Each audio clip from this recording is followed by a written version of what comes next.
Okay guys, meron tayong ayusin ngayon, ano? Isang hard key, tsaka isang Fender na bass amp. Dinala sa atin dito ngayon, ano? Wala daw tunog, walang tunog itong dalawang bass amp na to. Yan. Ayusin natin. Okay, let's go!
Okay guys, update tayo, no?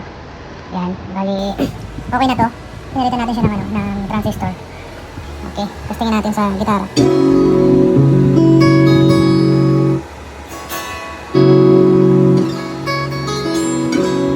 Okay na ulit yung bass amp, ano?